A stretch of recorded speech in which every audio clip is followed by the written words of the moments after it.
Hello everyone, welcome back to my YouTube channel. जैसा कि आप सभी जानते हैं कि 16 तारीख से आपके रीट प्री के आवेदन है वो भरे जाएंगे और 15 जनवरी तक ये है वो प्रोसेस चलेगा। शेष 2 महीने हैं आपके पास में एग्ज़ाम को क्लियर करने के लिए, जिससे कि आप मेन एग्ज़ाम तक पहुंच जाओ। अब कुछ ऐसे टॉपिक हैं जिस पर मैं बात करना चाहूँगी।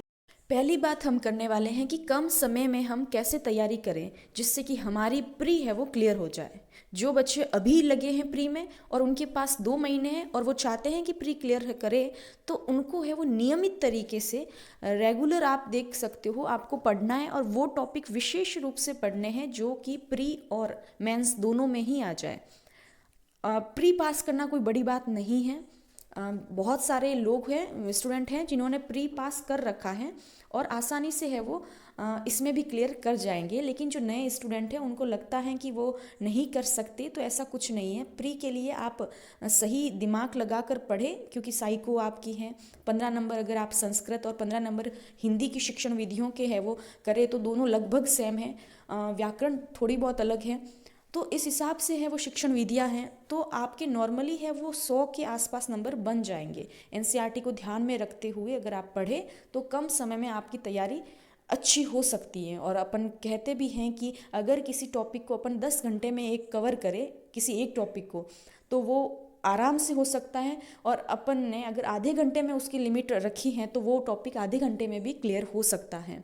तो ये सिर्फ खुद अपनी बंदिशें अपन बना देते हैं कि हम ये टॉपिक इतने टाइम में करेंगे, इतने, ऐसा कुछ नहीं होता। जितना लिमिटेड आप रहोगे आपके टॉपिक भी उतने लिमिट में ही पूरे होंगे।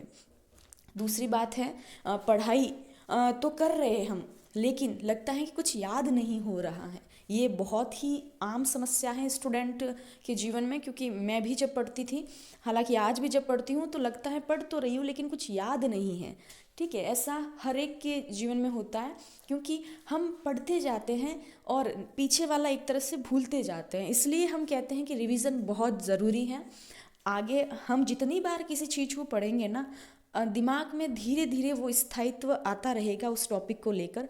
हमें लगता है कि हमें याद नहीं है, लेकिन हालांकि ऐसा कुछ नहीं है। हम जितनी बार उसको रिवाइज करेंगे उतनी बार वो है वो एक तरह से स्ट्रॉन्ग दिमाग में है वो याद होती रहेगी। तो ये भी आप भूल जाइए कि हमें याद नहीं हो रहा है, ऐसा कुछ नहीं होता। याद सब कुछ होता है, लेकिन हमें एक तरह से कह सकते हैं कि मुंह जुबान याद नहीं होता है।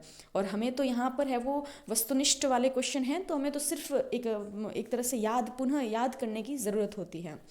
तीसरी बात हम करेंगे कि घबराहट होती है जब भी पढ़ते हैं। लगता है एग्ज़ाम नज़दीक आ रहा है, कैसे क्या करेंगे, हमें कुछ याद नहीं है, इस टाइप की घबराहट हर एक के लाइफ में होती है। हालांकि ऐसे स्टूडेंट जो है जिनकी तैयारी नहीं है वो एक तरह से कॉन्फिडेंस में रहते हैं, लेकिन जो पढ़ता है बच्चा और जो तैयारी सच्चे मन से करता है वो हमेशा घबराया हुआ होता है। ये तो डेफिनेटली है कि भाई आप जितना पढ़ोगे आपको लगता है मुझे कुछ याद नहीं है, लेकिन कम पढ़ेंगे ना तो लगता है कि सब कुछ याद है। तो घबराहट तो नॉर्मल है, वो होगी और होनी भी चाहिए, जो आपको सतर्क रखती हैं कि हमें पढ़ना है। ठीक है, चौथी बात हम करेंगे कि रिवीजन कैसे करें।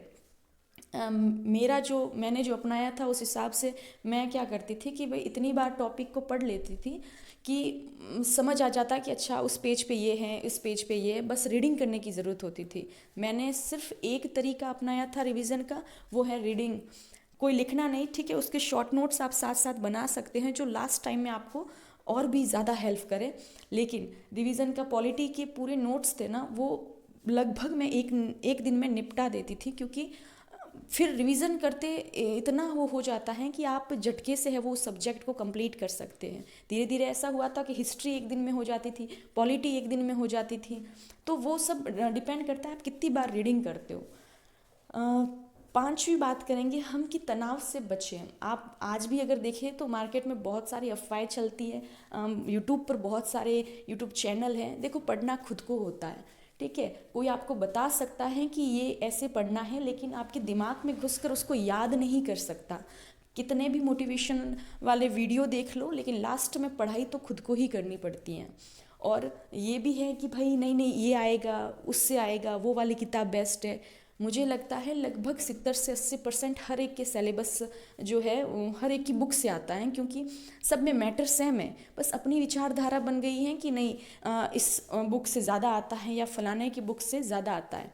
ऐसा कुछ नहीं होता। ज़्यादा पढ़ेंगे ना, ज़्यादा नियमितता रख के अपन पढ़ने की कोशिश करेंगे तो तनाव अपन को कम होगा।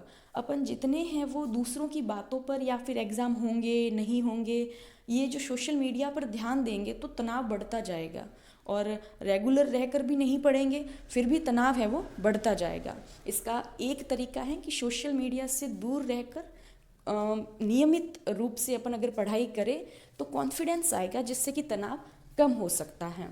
ठीक है, बाकी 2 महीने आपके पास शेष हैं, तो बेस्ट ऑफ लक एवरीवन।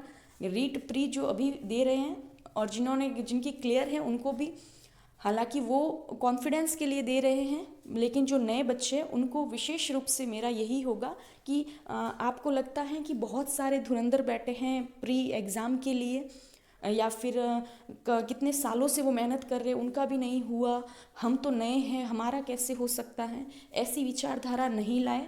क्योंकि जब मैंने तैयारी की थी मैं भी न्यू थी, और बहुत सालों से जो कर रहे थे वो आज भी बैठे हैं कई वर्षों से, तो ये कंपैरिजन नहीं होगा। क्योंकि हमें पता है हम कैसे पढ़ रहे हैं, कहाँ से पढ़ रहे हैं, बस कॉन्फिडेंस के साथ पढ़ते रहिए, ये बेस्ट तरीका है।